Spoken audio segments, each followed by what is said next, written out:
प्यारे बच्चों, वेलकम, नमस्कार आप सभी को। आज इस पार्ट के अंदर मैं आपके लिए लेकर के आया हूँ हमारे कौन कौन से कर्तव्य है, यानी कि हमारी ड्यूटीज क्या है। क्योंकि जैसा कि प्रोफेसर वाइल्ड ने कहा, कर्तव्यों के संसार में ही अधिकारों का महत्व होता है। और जैसा गांधी जी ने कहा कि हम अपने मौलिक अधिकार है जो उनको तभी सुरक्षित रख सकते हैं जब हम अपने कर्तव्यों के बारे में अच्छी प्रकार से जानें। जैसा आप सभी को पता है, 26 जनवरी 1950 को हमारा संविधान लागू हुआ। संविधान बनाते समय उसमें कर्तव्यों को शामिल नहीं किया गया था, लेकिन कुछ अन्य देशों को जैसा कि स्विट्जरलैंड और चाइना के अंदर यदि हम देखें, वहाँ के संविधान में मौलिक अधिकारों के साथ साथ कर्तव्यों को भी वहाँ अंकित करने का काम किया गया। लेकिन समय बीतता चला गया और संविधान निर्माताओं के मन में भी ये आया कि संविधान को हम तब तक पूर्ण नहीं मान सकते जब तक अपने नागरिकों के लिए कुछ कर्तव्य निश्चित नहीं करते। इस प्रकार 26 वर्षों के बाद पहली बार 1976 में भारतीय नागरिकों के लिए 10 मौलिक अधिकार उनके साथ साथ मौलिक कर्तव्य भी निश्चित किए गए। वो बात अलग है कि बाद में इनकी संख्या 11 हो गई। वर्तमान में जो कर्तव्य है हमारे लिए, जो ड्यूटीज है, जो हमारा फर्ज है, उनकी संख्या 11 है। और आपके लिए ये याद रखना भी बड़ा इंपॉर्टेंट होगा कि इनको संविधान के भाग 4 में जैसा कि नीति निर्देशक सिद्धांतों को बताने का काम किया गया, और 4 क में 4 क और 51 क हम याद रखेंगे। मौलिक कर्तव्यों को इसमें पिरोने का काम किया गया है।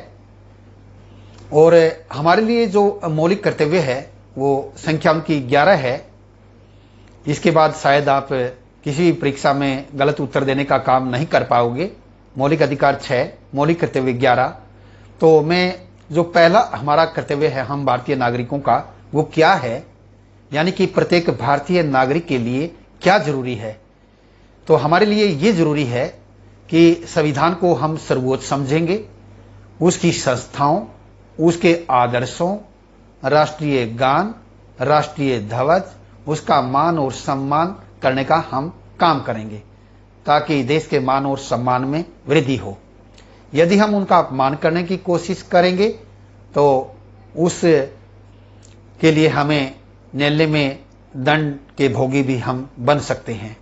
जो हमारा दूसरा कर्तव्य है वो ये है कि हमने अपनी स्वतंत्रता के लिए बड़ा लंबा संघर्ष किया। समय समय पर इसके लिए आंदोलन चलाए गए। तो वहां उस समय इस उद्देश्य की प्राप्ति के लिए जो भी आदर्श सामने रखे गए, वो चाहे अहिंसा की बात हो, चाहे धर्मनिरपेक्षता की बात हो, चाहे सत्य की बात हो, चाहे लोकतांत्रिक मूल्यों की बात हो, वो उनको लेकर के चले आंदोलन जिस समय चलाए गए, उन आदर्शों को मानना हमारे लिए जरूरी है। यानी कि प्रत्येक भारतीय नागरिक का ये कर्तव्य है वो इन सब बातों का अनुसरण करे। चाहे वो धर्मनिरपेक्षता की बात हो, चाहे वो सत्य की बात हो, चाहे वो अहिंसा की बात हो, चाहे वो लोकतांत्रिक मूल्यों की बात हो, हमारा कर्तव्य होगा कि हम इनको माने। तीसरा जो हमारा कर्तव्य है वो ये है कि हम, जैसा हमारी प्रस्तावना में बताया गया है, हम भारत के लोग भारत को संपूर्ण प्रभुत्व संपन्न, समाजवादी, धर्मनिरपेक्ष और लोकतांत्रिक राज्य बनाने के लिए, तो उसके साथ साथ हम इसकी प्रभुसत्ता की रक्षा करने, इसकी एकता और अखंडता बनाए रखने के लिए जो हमारा जो कर्तव्य होगा वो हम उसको पूरा करने का काम करेंगे।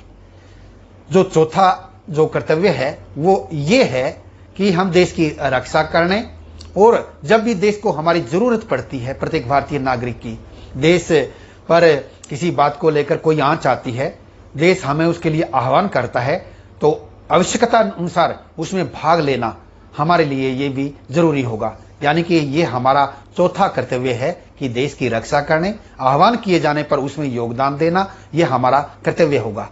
पांचवा जो कर्तव्य वो ये है कि जैसा आप सभी को पता है, भारत में अनेक धर्मों के लोग, जैसा हिंदू, मुस्लिम, सिख, ईसाई, जैन, बौद्ध, फारसी, अनेक जातियों के लोग, अनेक भाषा बोलने वाले लोग रहते हैं।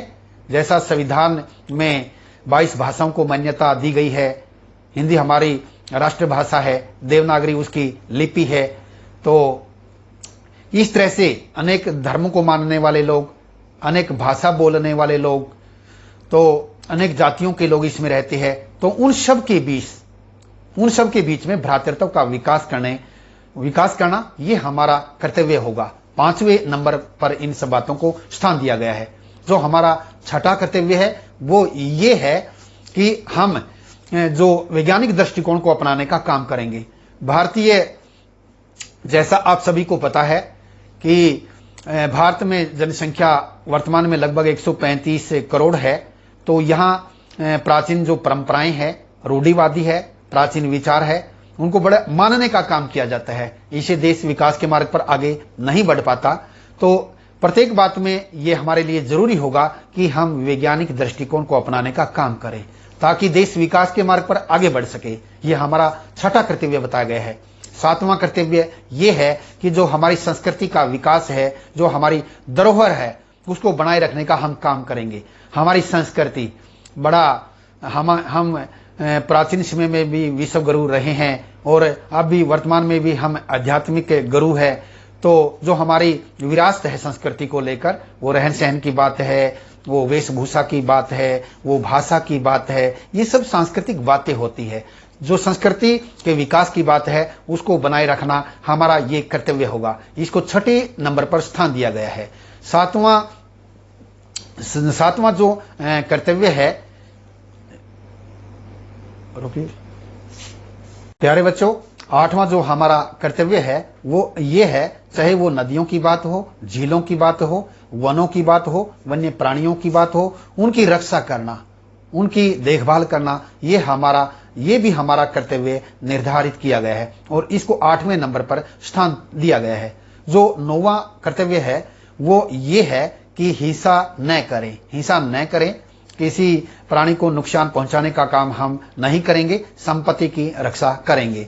वो देश के धन की बात है और देश को विकास के मार्ग पर आगे बढ़ाने के लिए हिंसा न करें, क्योंकि हिंसा से आर्थिक रूप से हानि होती है जो देश को पीछे धकेलने का काम करती है। तो 9वें नंबर पर यह बात बताई गई है कि हिंसा की ओर हम ध्यान देने का काम नहीं करेंगे, अहिंसा का पालन करेंगे और देश की संपत्ति की रक्षा करने का भी हम काम करेंगे। जो 10वें नंबर पर है वो ये है, चाहे व्यक्तिगत रूप से बात हो, चाहे सामूहिक रूप से यत्न की बात हो, प्रयास करने की बात हो, प्रत्येक व्यक्ति अपना सर्वश्रेष्ठ देने का काम करेगा। क्योंकि प्रत्येक व्यक्ति की बात हो या सामूहिक रूप से पूरे समाज के प्रयत्न की बात हो, देश को विकास के मार्ग पर आगे बढ़ाने के लिए अपना सर्वश्रेष्ठ देना ही होगा। अपना जो अच्छे से अच्छा हम कर सकते हैं देश के लिए, वो हमारी जिम्मेवारी यहाँ निर्धारित की गई है, हमारी वो ड्यूटीज है। 11वें नंबर पर जो हमारा कर्तव्य है वो ये है, ये भी बड़ा इंपॉर्टेंट है। 11वां कर्तव्य हम इसको कह सकते हैं और इसको संविधान के अंदर मौलिक अधिकारों में 21 के भाग क में इसको स्थान दिया गया है। 21 के भाग क में भी इसको स्थान दिया गया है और यहाँ ये बात 11वें नंबर पर मौलिक कर्तव्यों के रूप में भी निर्धारित की गई है। यानी कि 86वें संवैधानिक संशोधन जो 2002 में पारित किया गया, अधिनियम 2009 और 1 अप्रैल 2010 से लागू करने की बात जिसमें की गई, वो ये है कि 6 से 14 वर्ष की आयु के जो बच्चे हैं उनके लिए शिक्षा का प्रबंध करना जरूरी होगा। वो राज्य की जिम्मेवारी होगी, सरकार की जिम्मेवारी होगी, माता पिता या संरक्षक की जिम्मेवारी होगी। ये शिक्षा के प्रावधान की बात है, क्योंकि कोई भी देश शिक्षा के बिना आगे नहीं बढ़ सकता और निरक्षरता को समाप्त करने के लिए ये कदम उठाया गया। इस प्रकार प्यारे बच्चों, मैंने आपके सामने एक एक करके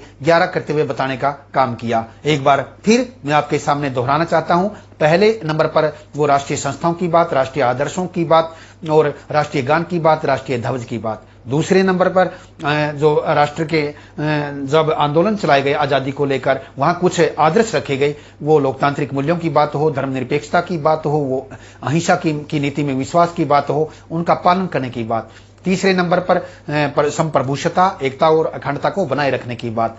चौथे नंबर पर जो देश की रक्षा करने और जरूरत पड़ने पर उसमें भाग लेना सुनिश्चित किया गया है। पांचवें नंबर पर भ्रातृत्व की भावना का विकास करने की बात समाज के विभिन्न अंगों के बीच में। छठे नंबर पर वैज्ञानिक दृष्टिकोण अपनाने की बात। सातवें नंबर पर संस्कृति के विकास की बात। आठवें नंबर पर नदी, झील, वन, वन्य प्राणियों की रक्षा की बात। और जो 9वें नंबर पर है वो ये निर्धारित की गई है कि हिंसा से हम बचाव करें, अहिंसा का रास्ता अपनाएं, संपत्ति की रक्षा करें। 10वें नंबर पर व्यक्तिगत और सामूहिक रूप से प्रयत्न यानी कि प्रयास की बात। और 11वें नंबर पर जो है वो 6 से 14 वर्ष की आयु के बीच जो बच्चे हैं उनके लिए शिक्षा के प्रावधान की बात। ये सभी मौलिक कर्तव्य है। प्यारे बच्चों, मैं आपको एक बात और बताना चाहूंगा। सभी बच्चों के लिए जरूरी है कि वो सामाजिक, वो आर्थिक, वो राजनीतिक, वो आध्यात्मिक, वो सांस्कृतिक, वो मस्तिष्क, प्रत्येक बात को आप के द्वारा अलग अलग से पहचानना जरूरी है। सामाजिक बातें यानी कि समाज में हम एक दूसरे के साथ किस तरह का व्यवहार करें, दूसरे को मान और सम्मान देने का काम करें। वो आर्थिक बात जिसमें इन बातों को रखा गया है कि रोटी, कपड़ा और मकान, काम के बदले में वेतन की बात यहां देखने को आपको मिलेगी। राजनीतिक यानी कि 18 वर्ष की आयु जिसकी पूरी हो जाती है वो अपना वोट बनवा सकता है और वो राजनीतिक दल स्थापित कर सकता है, राजनीतिक में भाग ले सकता है, प्रार्थना पत्र अपना दे सकता है। और वो आगे जो बात है वो सांस्कृतिक बातें, रहन सहन की बात है, वेशभूषा की बात है और वो भाषा की बात है। और वो आध्यात्मिक बातें, योग और योग से संबंधित, जैसा बाबा रामदेव अभी प्रचार और प्रसार करने का इसका काम कर रहे हैं, ये आध्यात्मिक बातें हैं। मस्तिष्क यानी कि प्रत्येक का जो दिमाग है वो उसका विकास हो, अपने दिमाग को वो समुचित रूप से उसको विकसित कर सके, ऐसा जरूरी है। तो आपके लिए ये सभी अलग अलग बातें याद रखना बहुत जरूरी है। तो आज बस इतना ही। सभी को मेरी ओर से नमस्कार।